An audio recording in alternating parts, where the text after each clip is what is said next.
नमस्कार स्टूडेंट, स्वागत है आपका फार्मावाला में।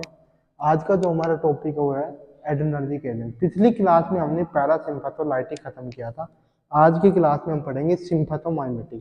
सिम्पैथोमाइमेटिक का मतलब है सिंपैथेटिक नर्वस सिस्टम की तरह नकल करना। माइमेटिक का मतलब है किसी चीज की नकल करना, किसी की नकल करना। किसकी नकल करना? सिंपैथेटिक नर्वस सिस्टम की नकल करना। ठीक है।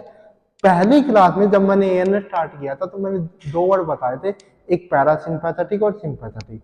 पैरासिम्पैथेटिक में मैंने बताया था खाना खा के सोने वाली कहानी, और सिंपैथेटिक के अंदर मैंने बताया था शेर की पीछे, आपके पीछे शेर लग रहा है वो वाली कहानी। ठीक है। तो आज की जो क्लास है उसमें आपके पीछे शेर लग रहा है उस कहानी का यूज होगा सारी की सारी। ठीक है। तो पैरासिम्पैथेटिक के अंदर हमने मेजर न्यूरोट्रांसमीटर क्या बताया था? एसिटाइलकोलिन। अब सिंपैथेटिक के अंदर क्या होगा? मेजर न्यूरोट्रांसमीटर होगा अपना नोर एड्रेनालिन। क्या होगा? नोर एड्रेनालिन। ठीक है। मेजर न्यूरोट्रांसमीटर बेटा कौन सा होगा? नोर एड्रेनालिन। ठीक है। नोर एड्रेनालिन। ठीक है ना बेटे। देखो बेटा, जब हम पैरासिम्पैथेटिक नर्वस सिस्टम पढ़ रहे थे वहां पर मेजर न्यूरोट्रांसमीटर हमने पढ़ा था एसिटाइलकोलिन। यहाँ पर क्या पढ़ेंगे? नोर एड्रेनालिन। ठीक है। पैरासिम्पैथेटिक नर्वस सिस्टम के अंदर कौन सी कंडीशन हो रही थी? रेस्ट एंड डाइजेशन वाली। यहां पर कौन सी होगी? यहां पर कंडीशन होगी फियर, फ्राइट, डर वाली, भय वाली एंड फाइट। ये तीन कंडीशन जनरेट होगी इसमें। किसमें? सिंपैथेटिक नर्वस सिस्टम में। फियर, फ्राइट एंड फाइट, ये तीन कंडीशन जनरेट होगी किसमें? Sympathetic nervous system. जब आपके पीछे शेर लग रहा है तो आपको डर भी लगेगा, आपको भय भी होगा, और आपको उससे लड़ाई भी करनी पड़ेगी। तीनों कंडीशन, और तीनों कंडीशन में कौन सा न्यूरोट्रांसमीटर रिलीज होगा? नोर एड्रेनालिन। ठीक है बेटा। अब आता है आगे इसकी क्लास, इस पे कौन कौन से रिसेप्टर, जैसे पैरासिम्पैथेटिक के अंदर हमने मस्कर्निक रिसेप्टर पढ़ा था, इसमें कौन कौन से हैं इनके रिसेप्टर के बारे में डिस्कस करूंगा अब। तो रिसेप्टर होते हैं इसमें दो टाइप के, एक होता है अल्फा और एक होता है बीटा। ठीक है। वहां पर M1, M2, M3 के बारे में डिस्कस किया था बेटा। यहाँ पर हम अल्फा बीटा के बारे में डिस्कस करेंगे। अल्फा बेटा दो टाइप का होता है, अल्फा 1 और अल्फा 2। बीटा बेटा दो टाइप का होता है, तीन टाइप का, सॉरी, बीटा तीन टाइप का होता है, बीटा 1, बीटा 2 और बीटा 3। अल्फा रिसेप्टर दो भागों में डिवाइडेड है, अल्फा 1, अल्फा 2। बीटा बेटा तीन भागों में डिवाइडेड है, बीटा 1, बीटा 2, बीटा 3। अब बेटा क्वेश्चन ये उठता है, जैसे M1 कहा था स्टोमक पे था, M2 कहा था हार्ट पे था, बाकी सब पे कौन था? M3 था। अब ये भी डिपेंड करता है अल्फा 1 कहाँ रहेगा, अल्फा 2 कहाँ रहेगा, बीटा 1 कहाँ रहेगा, बीटा 2 कहाँ रहेगा, बीटा 3 कहाँ रहेगा, ये भी बेटा हमें पता होना चाहिए। अब ये पता करने के लिए हमें थोड़ा सा मैं इस चीज को एक्सप्लेन करता हूँ कि अल्फा 1 कहाँ रहेगा, बीटा 1 कहाँ रहेगा, अल्फा 2 कहाँ रहेगा, और ये सब कहानी मैं अभी आपको बताता हूँ। ठीक है बेटा। देखो बेटा, देखो अल्फा 1 की बात आती है। अल्फा 1 मेरा जो रजिस्टर रहता है वो मेरे भाई एड्रेनल मेडुला पे होता है। कहां पर होता है? Adrenal medulla. कहां पे होता है भाई? एड्रेनल मेडुला पे होता है। ठीक है बेटा। अल्फा 2 जो रिसेप्टर होता है मेरे भाई वो कहां पर रहता है? आई पे रहता है। अल्फा 2 कहां पे रहता है? आई पे रहता है। ठीक है, एड्रेनल मेडुला।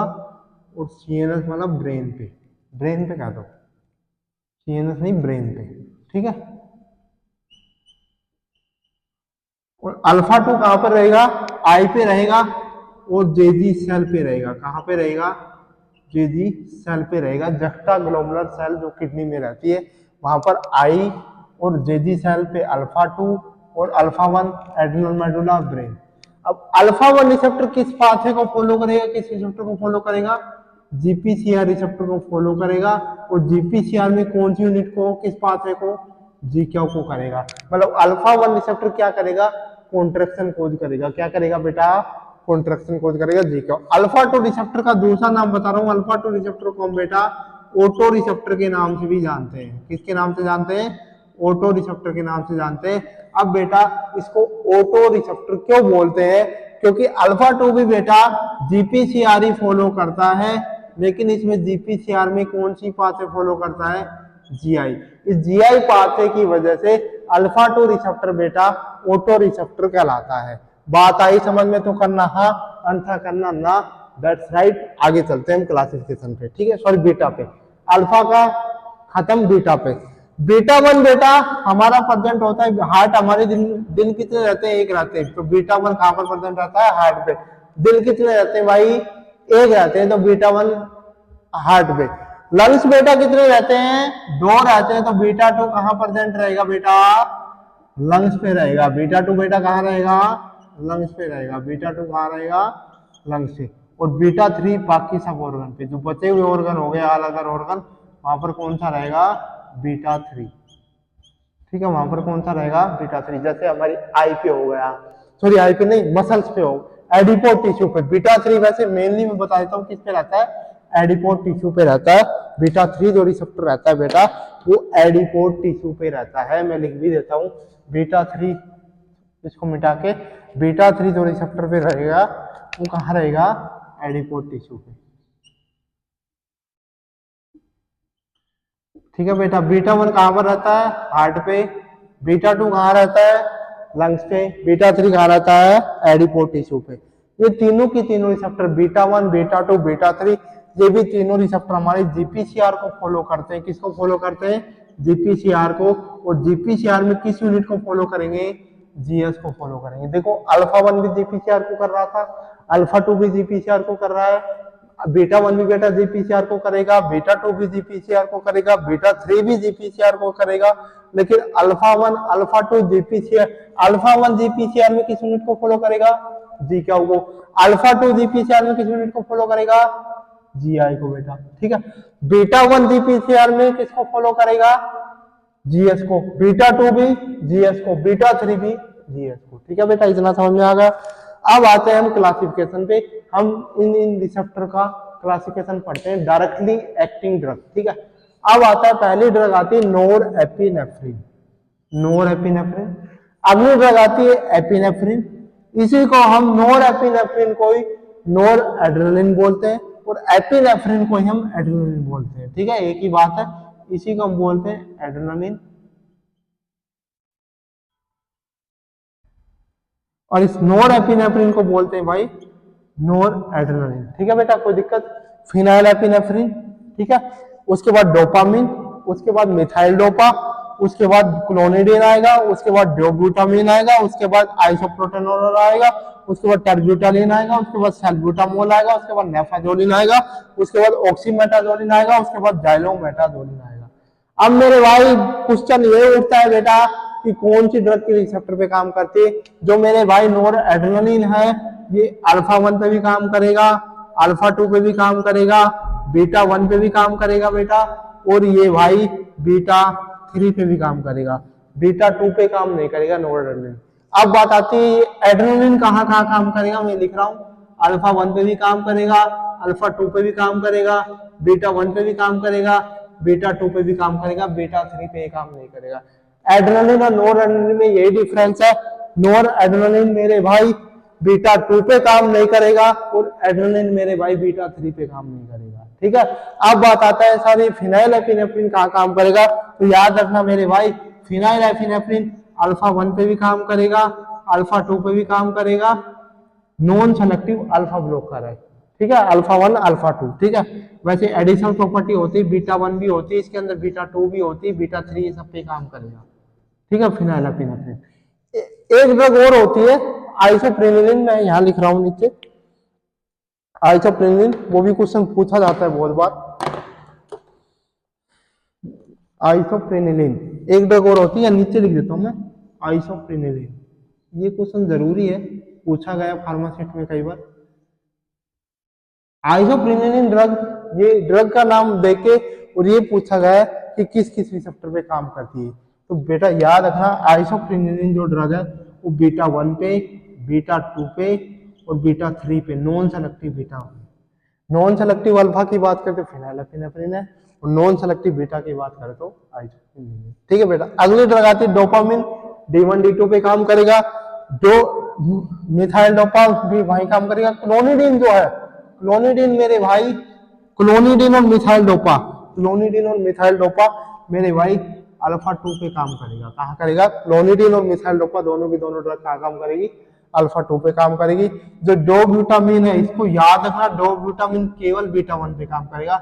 इन्हें याद रखना, कभी भी आपको हार्ट पे काम करना हो और सिम्पैथोमाइमेटिक की ड्रग पूछे तो वहां डो ब्यूटामिन लगाना।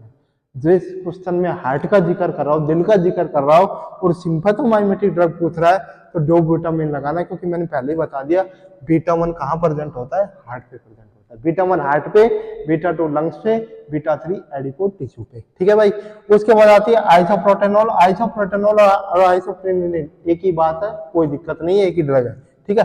टेरब्यूटालिन मेरे भाई बीटा 1 बीटा 2 पे काम करेगी, टेरब्यूटालिन बीटा 2 पे काम करेगी। सैल्ब्यूटामोल भी बीटा 2 पे काम करेगी। नेफाजोलिन अल्फा 1 पे काम करेगी, अल्फा 2 पे, सॉरी अल्फा 2 पे। ऑक्सीमेटाजोलिन भी अल्फा 2 पे काम करेगी। जिस ड्रग के पीछे बेटा जोलिन लगा है, जिस ड्रग के पीछे जोलिन लगा है, वो सबकी सब अल्फा 2 पे काम करेगी। तो नेफाजोलिन मेरे भाई, ऑक्सीमेटाजोलिन, जाइलोमेटाजोलिन, तीनों की दोनों ड्रग अल्फा 2 एगोनिस्ट है। ठीक है, अल्फा 2 एगोनिस्ट है। हाँ, मैकेनिज्म। अब मेरे भाई मैंने पूरा मैकेनिज्म बता दिया, वैसे तो कोई दिक्कत है नहीं, फिर भी मैं थोड़ा सा बता देता हूँ। ये जो हमारा नेफाजोलिन है, ऑक्सीमेटाजोलिन है, जाइलोमेटाजोलिन है, मैंने अभी थोड़ी देर पहले बताया अल्फा 2 का मतलब ऑटो रिसेप्टर। ऑटो रिसेप्टर का मतलब ये किसी चीज को रिलैक्स करेगा। आप लोगों ने सामने देखा है सर्दियों में आपके नाक जाम हो जाते हैं। वो नाक जाम क्यों होते हैं? क्योंकि हमारी जो पतली सी लेयर होती है नाक के अंदर, वो कॉन्ट्रेक्शन हो जाती है। अब मैं यदि इसको डायलेट कर दूंगा तो हमारी नाक खुल जाएगी। तो वो बाम सी लगाते हैं वो, ठीक है, विक्स की। वो विक्स की बाम क्या करती है? वो हमारी जो आगे अंदर जो पतली सी लेयर है उसको डायलेट कर देती है। उसको डायलेट करके उसको हम डीकंजेस्टेंट कहते हैं। डीकंजेस्टेंट, उसको हम क्या कहते हैं? डीकंजेस्टेंट। फार्मेसी में डायलेट करने क्या कहते हैं पतली सी लेयर को? डीकंजेस्टेंट। तो कोई पूछे कि डीकंजेस्टेंट ड्रग कौन कौन थी, तो नेफाजोलिन है, ऑक्सीमेटाजोलिन है और जाइलोमेटाजोलिन। ठीक है। अब मेरे भाई टर्ब्यूटालिन की बात आती थी, सैल्ब्यूटामोल।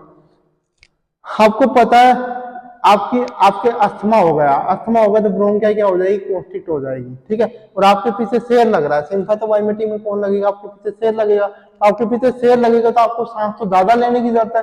सांस ज्यादा लेने की जरूरत है तो आपको ब्रोंकाई डायलेट करनी पड़ेगी। तो ब्रोंको डायलेशन है टर्ब्यूटामिन और सैल्ब्यूटामोल। ठीक है। नोरेड्रेनालिन और एड्रेनालिन मैंने बता ही दिया, कोई दिक्कत नहीं है। अब हम आते हैं अपने स्ट्रक्चर पे। ठीक है। स्ट्रक्चर सबसे पहला जो स्ट्रक्चर है मेरे भाई, ये है नोरेफिनेफ्रिन का। ठीक है मेरे भाई, इसमें नाम तो आप याद रखना और मत रखना। इस जो मैंने रिंग लगाई है, जो मैंने सर्कल लगाया, इसका याद रखना है। इस रिंग को कहते हैं कैटिकोल। इस रिंग को क्या कहते हैं? ये आपको बहुत जरूरी है, कई बार पूछा गया है। नोर एड्रेनालिन के अंदर बेसिक रिंग कौन सी होती है? कौन सी होती है? कैटिकोल रिंग होती है। ठीक है। इसका नाम कितने कार्बन है? एक, दो कार्बन है। ठीक है। अब इसका नाम क्या हो जाता है? 2 हाइड्रोक्सी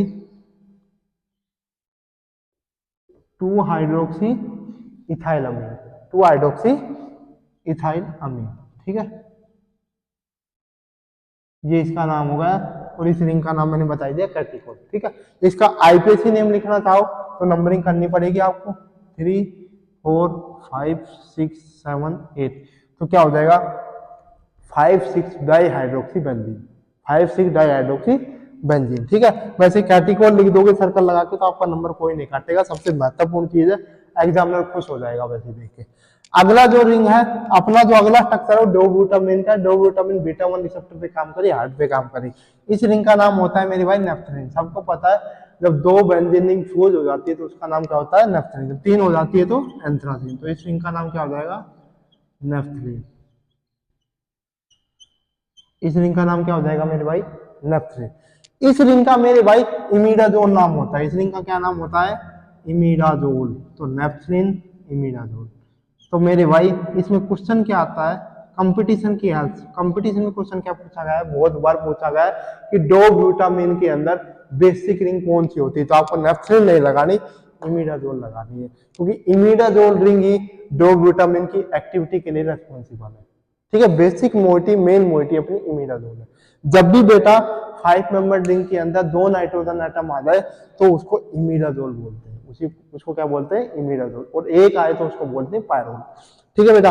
अब जो नीचे है ये भी कैटिकोन की तरह है, लेकिन इस साइक्लोहेक्सेन में है। ठीक है, यहाँ पर बेंजीन नहीं है, यहाँ पर डाईहाइड्रोकैटिकोल है, सॉरी टेट्राहाइड्रोकैटिकोल है। यहाँ पर कौन सा हाइड्रो है, टेट्राहाइड्रोकैटिकोल है। और इसका नाम क्या हो जाएगा, इथाइल अमीन।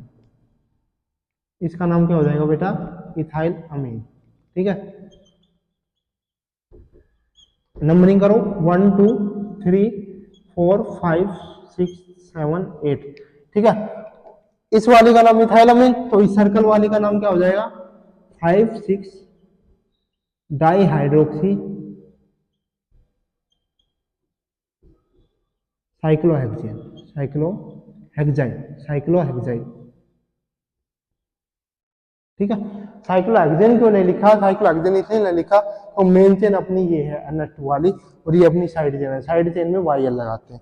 इसी प्रकार पढ़ते रहो। अगली, हाँ एक और बच गई भाई, इनडायरेक्ट एक्टिंग। ये डायरेक्ट एक्टिंग थी, इनडायरेक्ट में सबसे पहली ड्रग है हाइड्रोक्सी एम्फेटामिन, सूडो एपीहाइड्रिन और प्रोपाइल हेक्सिडिन। ठीक है, उसके बाद है एजेंट विद मिक्स मैकेनिज्म, एपीहाइड्रिन। और एजेंट विद मिक्स मैकेनिज्म मतलब एपीहाइड्रिन मेरे भाई अस्थमा में भी यूज होती है। ठीक है, ब्रोंकोडायलेटर, तो अस्थमा में भी यूज होती है। और मेट्रामिनोल ये अपनी एक ब्रांड नेम है, ये भी अदर मतलब डिजीज में भी यूज होती है सिंपैथोमाइमेटिक के साथ साथ, इसलिए मिक्स मैकेनिज्म है। और मिक्स मैकेनिज्म का मतलब क्या है, ये डायरेक्ट भी काम करेगी और इनडायरेक्ट भी काम करेगी। कहीं कहीं ये डायरेक्ट अस्थमा में डायरेक्ट काम कर देगी, किसी और डिजीज में जैसे हमारे सीओपीडी हो गया वहां पर इनडायरेक्ट काम कर जाएगी। तो दोनों तरीके से काम करती है एपीहाइड्रिन भी और मेट्रामिनोल भी, इनडायरेक्ट भी और डायरेक्ट भी। ठीक है, और कोलॉजी और केमिस्ट्री दोनों के लिए सिंपैथोमाइमेटिक खत्म होगा। मैंने सबका मैकेनिज्म एक्शन बता दिया, मैंने ये बता दिया कौन कौन सी इसमें रिसेप्टर है, कौन सी ड्रग किस रिसेप्टर पे काम करेगी, ऑटो रिसेप्टर क्या होता है, किस पाथवे को फॉलो करता है, मैंने पूरा अच्छे समझ।